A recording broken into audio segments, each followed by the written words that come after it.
Je remercie tous ceux qui sont là. Je crois qu'Henri l'a fait.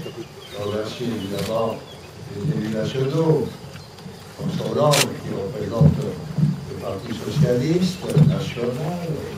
Je remercie les parlementaires, je remercie Arnaud Montebourg, Christian Paul, François Patria, les anciens ministres, François Patria, René Tenade, avec qui nous partageons de vieux souvenirs, et j'en oublie sûrement, parmi Christian Paul, bien sûr, et François Patria, je l'ai dit, j'ai mieux le dire deux fois que d'en oublier. Alors, des parlementaires, des conseillers généraux, le président du Conseil général, Patrice Joly, et puis les anciens présidents, que ce soit de la Mandel, évidemment, à mon avis, Marcel Charmant, tous les maires, tous les conseillers généraux qui sont ici, tous ceux qui adhèrent à cette pensée dont François Mitterrand a été la figure emblématique. Alors je ne voudrais pas, évidemment, faire un trop long discours et retracer la vie de François Mitterrand que vous connaissez. Pourquoi parler de François Mitterrand et de sa vie? Eh bien parce que François Mitterrand, tout au long de sa vie, ne nous a pas donné des leçons, parce que c'est un mot qu'il n'aurait pas aimé. François Mitterrand ne donnait pas de leçons. Mais sa vie est pleine d'enseignements, ce qui n'est pas tout à fait pareil. La Nièvre, disait-il, c'est le pays de ma vie. C'est-à-dire qu'il ne l'a pas dit tout de suite, parce que François Mitterrand, c'est d'abord un Charentais qui arrive à Paris, au 115 de la rue de Girard, cet ancien couvent, au Saint-Maurien disait qui sentait le soutane et le réfectoire, et qui professe plus des idées proches du christianisme social de Marx Sandier que des idées marxistes. François Mitterrand, qui s'est déjà rebiffé contre le pouvoir gouvernemental, qui s'est rebiffé contre l'armée, et mobilisé. La guerre de 39-40 arrive, il est mobilisé, il a fait courageusement, il est blessé, il est prisonnier, il arrive dans un camp de prisonniers où la loi du couteau, la loi du plus fort, s'impose, et où il imposera, lui et de quelques autres, la loi du partage, la loi de l'échange. Il me disait qu'il avait là appris à pratiquer le contrat social de Rousseau. Et c'est son premier enseignement. Et puis, il s'évade dans des conditions que vous ne découvrez pas, mais absolument extrêmement courageuses. C'est la deuxième constatation. Ce courage physique, qui est aussi un courage politique. Les deux vont pas sans l'autre. François Mitterrand marche pendant 600 km. Au mois de mars 41, avec un compagnon, avec une couverture pour deux, marchant la nuit, dormant un peu le jour, à la fin ne pouvant plus dormir, et étant tellement épuisé qu'il se fait prendre, parce qu'il marche de prudence. Et il s'évade, il s'évade une deuxième fois trahi par des hôteliers de Metz, qui ne cherchent d'ailleurs jamais à retrouver. Et puis une troisième fois, avec le courage, en passant, en prenant la porte sous le feu des mitrailleuses, et il revient en France, en zone libre, et va à Vichy, passage à Vichy très lourd, un peu hésitant, mais sans grande responsabilité. On a cherché à l'exploiter au-delà de ce qui est permis, alors qu'il a surtout créé un mouvement d'anciens prisonniers résistants. Je vais remarquer, en parenthèse, simplement que M. Poul de Viory, M. Chaban-Delmas, M. Michel Debray, le maréchal Juin travaillaient aussi à Vichy, qu'on leur a pas tant cherché l'histoire, et on a eu raison, parce qu'ils se sont rachetés par la suite. Il n'est pas défendu d'être un peu hésitant, surtout dans la France de 1941, qui était très chancelante. Mais il a passé par Montbard. Montbard, c'est un lieu où on a envoyé les jeunes cadres pour se former à la révolution nationale. En vérité, c'était un nid de résistance. Et il a rencontré un homme qui a compté dans sa vie, qui s'appelle Antoine Mauduit, qui malheureusement mourut en déportation et qui a tracé, qui a corrigé, qui a marqué et qui a tracé la voie du salut libéral. Il l'a amené à la résistance. Résistance très active, puisque pas seulement le prisonnier, et c'est sa rencontre avec le général de Gaulle, le 6 décembre 1943 à Alger. Rencontre relativement cordiale, contrairement à ce qu'il dit, Mitterrand, je l'avais raconté souvent, et tout de même avec un différent fort, parce qu'il y avait deux mouvements résistants prisonniers, et De Gaulle voulait qu'ils soient tous dirigés par son neveu, Charette, alias qui s'appelait Caillou, alias Charette. Et Mitterrand a refusé. Ce qu'il a fini par gagner après le plaidoyer d'Henri Freinet, qui a assisté à l'entretien et qui a plaidé pour François Mitterrand. Et puis François Mitterrand, De Gaulle ne leur voulait pas suffisamment, même pour ne pas le nommer commissaire général aux prisonniers à la Libération, sont deux ministres en attendant, puisque ce peut être Henri Freinet qui soit ministre ancien comme il n'était pas là. Donc Mitterrand a assisté au premier Conseil des ministres et il dit qu'il assiste à ce Conseil présidé par De Gaulle, il admire qu'on puisse gouverner ainsi. Pourquoi cette heure ne m'a-t-elle pas lié à celui dont je recevais pareille leçon? C'était le début de l'époque et c'était le général de Gaulle. Peut-être avais-je senti un léger fumet d'aventure personnelle. En tout cas, chers amis, on apprenait notre espèce.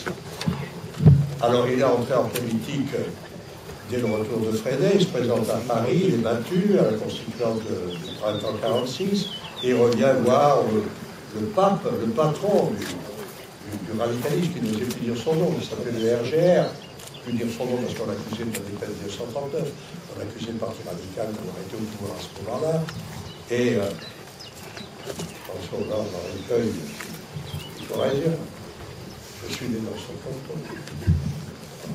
J'ai même eu un plaisir, l'honneur, peut-être des fois, à me connaître, et Henri Cueil, ça mérite d'être raconté, lui dit, écoutez, il y a deux départements qui réclament, qui ont une place, c'est la Vienne et la Nièvre. Je dis, c'est ça, Mitterrand regarde les résultats d'élection, il dit, je prends la Nièvre. Mais seulement, voilà, j'y connais personne. Mais justement, vous n'y avez point d'ennemis.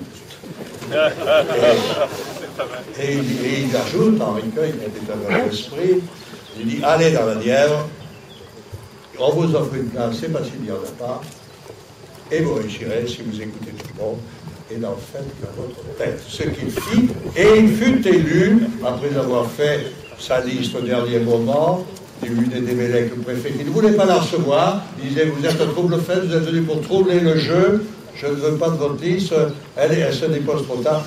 Bon, je passe là-dessus sur les péripéties de cette élection. Il est élu, donc en novembre 46, le 10 novembre 46, et le voilà devenu Nivernais pour de bon. Rue d'Antibes, sa Charente, des promenades le long de la Rhône, les rues d'Angoulême.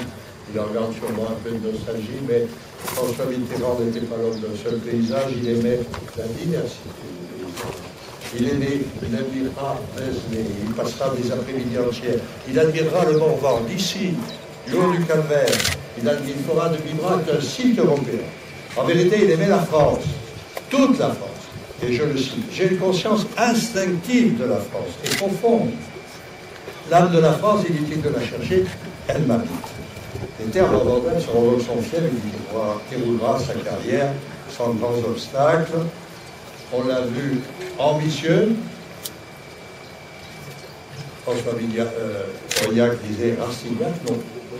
Sûrement pas Rastignac, ambitieux comme Rastignac, avec Rastignac comme un ministre, ambitieux, mais pas pour la même, pas avec les mêmes ressorts que Rastignac, c'est-à-dire que c'est pas, il ne va pas à la conquête des salons, il va à la conquête d'un pouvoir politique, ce qui est très différent, et ce n'est pas un cynique, ce n'est pas un homme d'argent, comme les Rastignac. Donc Rastignac ne peut pas convenir à François Mitterrand. Je voudrais dire que il est ambitieux, il est courageux, il est aussi un élu local et il est un décentralisateur. Voilà son troisième point. Arrêtons-nous. Je m'arrête un instant cette conception d'élu local et sur l'organisation du territoire, parce que là, on arrive à une échéance où on sent bien que le président de la République et le gouvernement ont envie de toucher et de bouleverser le paysage politique local. Mitterrand, d'abord, avait la passion du service public. Il avait la haine des mondanités. Il avait la haine des vies trop apprêtées. Et il avait toujours eu beaucoup d'estime et de considération pour les maires, pour les élus en général, et aussi pour les habitants, pour les habitants du monde rural et associatif. Et il disait, le seul, je cite, fait de désirer représenter son pays doit être perçu comme un honneur qui donne à une famille une juste réputation. Il faut préserver cela. Ce n'est pas une vanité. Le sentiment du devoir accompli, c'est très important pour qu'une collectivité nationale préserve les durs dans son être. Les maires étaient, selon lui, le premier recours, le dernier espoir des personnes confrontées aux difficultés de la vie. Et c'est toujours vrai. Son expérience d'élu l'avait instruit de l'insupportable tutelle des préfets. Les élus votaient le budget, mais le préfet le distribuait et en profitait. Et c'est cette constatation qui l'a amené, je suis sûr, non seulement, mais qui a contribué à faire voter en urgence les lois de décentralisation. J'ai déjà raconté, je veux bien le redire pour ceux qui ne le savent pas, que quand François Mitterrand était élu président du Conseil général, il avait conquis un siège à Monsoche en 1949, mais en 1964, il a gagné à la présidence du Conseil général. Et il s'aperçut que le président du Conseil général n'avait pas de bureau. Le bureau, c'était le bureau du préfet. Quand le président, qui était le cheval, il disait, j'ai un problème, le président venait dans mon bureau, on va arranger ça, et les choses se passaient ainsi. Pire encore, la commission départementale qui existait, ce qui correspond au bureau du maintenant Conseil général, siégeait dans les salons du préfet. Et les conseillers généraux s'enfonçaient dans des fauteuils confortables. La préfète était là, qui portait les petits fours, qui portait les boissons, qui portait le thé. Comment voulez-vous refuser quelque chose à un hôte aussi aimable? Et François Mitterrand y mit fin. D'abord, il décida que les commissions départementales, tous les 3 ans, la changeraient. Protestation des conseillers généraux qui avaient pris goût au fauteuil, mais il l'imposa. Et il imposa aussi que ça n'ait plus lieu dans les salons du préfet, mais bien dans une salle, et il mit comme président un conseiller général qui ne se laissait pas manipuler. Et il a dit, je m'en souviens, moi, je n'ai pas connu cette époque, mais je reprends ce qu'il a dit, il est absolument impensable qu'un conseil général ne puisse détenir à lui seul le droit de prendre une décision. Nous ne sommes pas ici pour organiser un syndicat de nantis, parce que le préfet avait parlé de nantis. Si nous nous mêlions de suivre les projets que nous avions formulés, nous ne sommes pas là pour organiser un syndicat de nantis. Nous entendons suivre le sort des décisions que nous prenons. Je formule cette demande par rapport à une certaine conception de la démocratie en France. Vous avez parlé de nantis, monsieur le préfet. De quel nantis s'agit-il? Le mot m'a irrité. Il y aura décentralisation, ajoutait-il, que lorsque les collectivités locales seront gérées par des élus, nous avons besoin de vous, certes, mais une fois les choix faits, votre concours, monsieur le préfet, ne pèsera pas plus qu'il convient sur une délibération qui doit intéresser seulement les élus. J'ai pris le pouvoir pour le rendre, vous savez, c'était une de ces formules, et il a ajouté, la France a besoin d'un pouvoir fort et centralisé pour ce faire, elle a aujourd'hui besoin d'un pouvoir décentralisé pour ne pas se défaire. Tout est dit. Évolution politique, alors je vais passer vite, c'est vrai que c'est un modéré qui est arrivé dans la concurrence en boussole, sous intention noble et ardente, il peut s'égarer. Dans la 4e République est un peu flou, il a pris le regard avenant de Léon Blum, c'est la guerre froide. Et Mitterrand rêve toujours d'une grande partie de la résistance qui ne verra jamais le jour. Et puis Épinay. Épinay 1971. Juin 1971. Épinay qui rassemble au-delà de l'électorat socialiste, un grand tournant essentiel dans la carrière de Mitterrand, qui est un rassembleur, c'est aussi un enseignant. Il est la figure emblématique de ce courant de pensée qui celui-ci n'imitait pas sa seule personne, mais dont le discours faisait naître l'espoir et lui donnait de la vigueur et du souffle. Et il disait à Chaban-Delmas, qui voulait changer la société, eh bien, nous, on veut changer de société.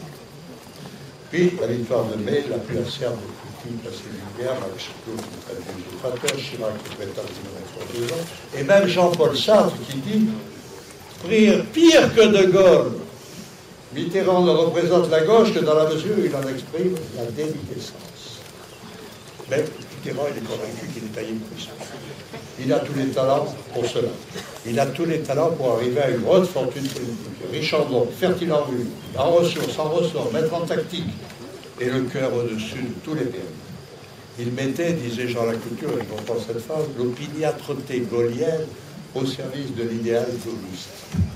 Désir de rupture, de changement, c'est lié à Épinay, changement peut-être plus réel qu'une difficile rupture totale avec la loi du marché, changement nécessaire, Malcoff l'a souligné, à l'heure où l'on réduit les minima sociaux, où l'on exige un salaire pour les bénéficiaires du RSA.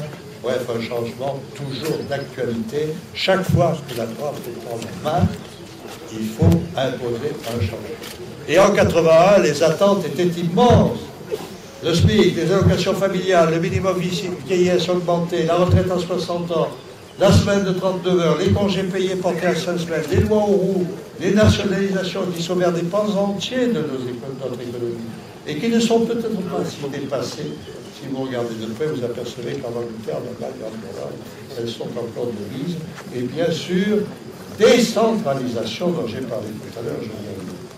Sur le plan sociétal, l'abolition de la peine de mort, l'IVG, l'éclosion des radios libres, la réforme de l'audiovisuel. Là, on retrouve du courage du travail.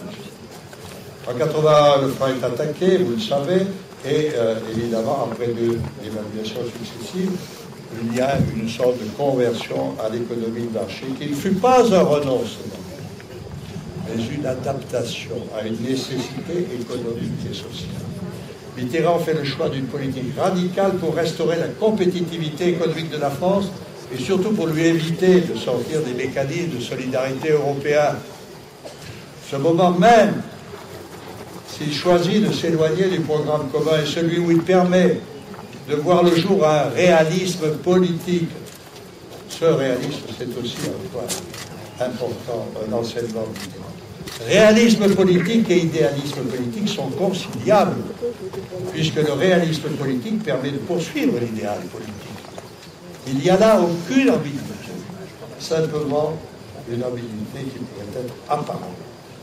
Que pour la conquête du pouvoir, Mitterrand a connu des difficultés, tant pour s'imposer que pour rassembler la gauche, est connu, je n'y reviens pas, les difficultés l'ont amené à un approfondissement personnel. N'oubliez pas qu'il est né dans une famille catholique conservatrice et qu'il arrive au pouvoir avec les communistes et au nom d'un idéal européen.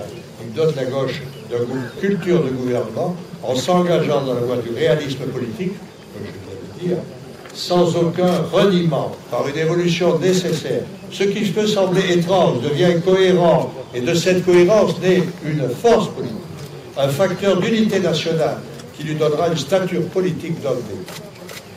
Il a compris qu'en démocratie, ce n'est pas une confirmation d'avoir raison et que le pouvoir doit se fonder sur la réciprocité et l'échange. C'est-à-dire que la relation avec le peuple français n'est pas seulement électorale, mais aussi effective. C'est encore le second mandat, le second septennat, est marqué par un engagement européen très fort. Mitterrand, en 1948, a participé au congrès de La Haye avec Blum, avec Adenauer, avec Churchill. Il est devenu ce jour-là européen. Et puis, il avait fait la guerre. Donc, créer un espace de paix et de sérénité, c'est vrai que ça lui convenait tout à fait. il a fait son élection, comme a dit Mme Thatcher, régler le différend de Mme Thatcher de la différence financière courante. Il a su convaincre Helmut Kohl d'accepter l'euro, alors que les Allemands étaient très attachés aux marques qui étaient très symboliques de leur revenu. Alors cette Europe, si elle doit être harmonisée, renouvelée, socialisée, si elle doit être même mondialisée, puisque maintenant toutes les frontières sont dépassées à l'heure de l'Internet et du Facebook, elle a tout de même affermi la démocratie et posé. Alors, revoir les accords de Schengen, comme le dit Mme Le Pen, serait attaquer la dynamique européenne, ce serait flatter les xénophobie en accusant l'inconnu de Bruxelles, ce serait encourager le populisme. Ce sont des choses que nous refusons. Mais pour François Mitterrand, européen convaincu, qui a connu l'effet de la guerre, arrivé au pouvoir à un âge relativement avancé, surgit tout à coup l'idée de la vie. Combien de fois a-t-il évoqué, avec le médecin que j'étais, ce passage terrifiant, ce saut dans l'inconnu insondable. Il veut que tout finisse, je le cite, tout finisse avant d'atteindre la ligne du rivage guettée depuis l'enfance. C'était très impressionnant d'entendre ça. Il ira donc vite, surtout au début du mandat, puisqu'on lui a annoncé un temps limité.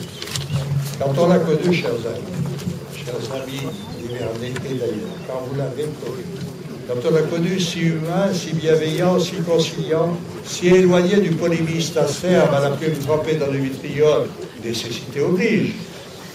On devine que la politique faite à haut niveau peut transformer un homme et que l'exercice du pouvoir exige souvent d'aller au-delà de ses principes. Quand on l'a connu, peut-on tolérer les épithètes dont ses adversaires le revêtent encore?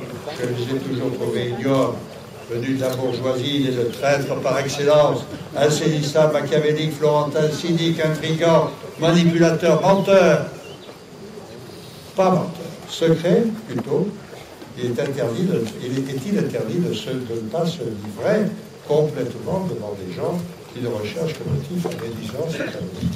Lui si complexe, mais si ouvert souvent, si bienveillant, si rigoureux, si tolérant en amitié, lui qui détestait dire non et préférait souvent faire passer son cœur avant la raison, reste, c'est vrai, en représentation.